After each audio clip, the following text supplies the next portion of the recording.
Listen, if you know a husband and wife that just seem like they can get through anything, it ain't because they're fucking lucky.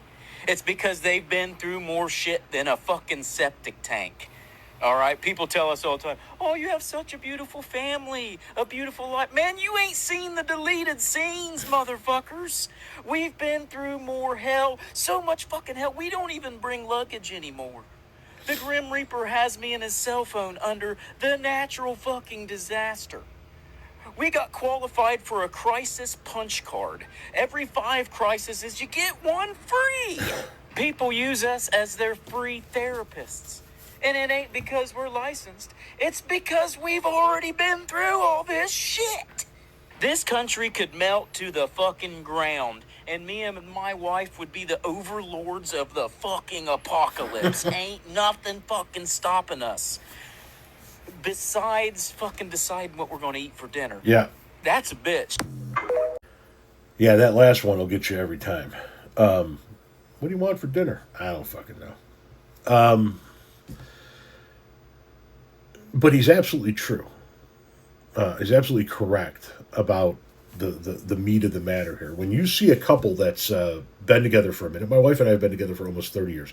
In May of 2026, we will have been together 30 years. We will have been living together 29 years, and we will have been married for 28. And you don't get to those numbers without that period of time, without weathering some storms. You know, we've been through a little bit of everything. We've been through births in the family, deaths in the family, marriages and divorces, boyfriends and girlfriends coming and going with all manner of people in the family. And for the most part, it doesn't hold true with every scenario, but for the most part, you learn what to comment on and what not to comment on. What to ask questions about, what not to ask questions about, what to steer clear of. For the most part, my wife and I will take it all in and then talk about it in the car on the way home. My kids will tell you that much. But yeah, you have to have a certain level, a certain amount of. My wife dealt with my family's shit. I dealt with her family's shit, and so forth and so on. And you just learn to get through it. you learn to fight when it's time to fight, when to shut up when it's time to shut up, and when to just move on down the line when it's time to move on down the line. And there are people in my family that she hates, and people in her family that I hate. And we do a very good job of not bringing those people up to each other and making sure those people don't get invited to certain things. And other than that, you just kind of let it all roll off your back.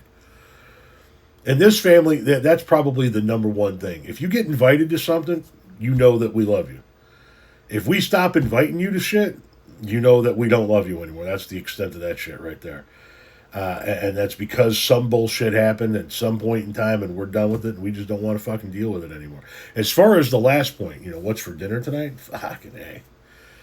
My wife will make a video about this telling you how horrible it is to decide dinner every night because of my limited palate, and she's not wrong. I have an extraordinarily limited palate. I eat the same rotation of, like, if I'm lucky, 10 to 12 dishes.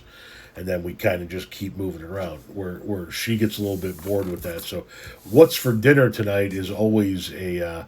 if I ask that when she gets home in a little bit, she's out getting her eyebrows did.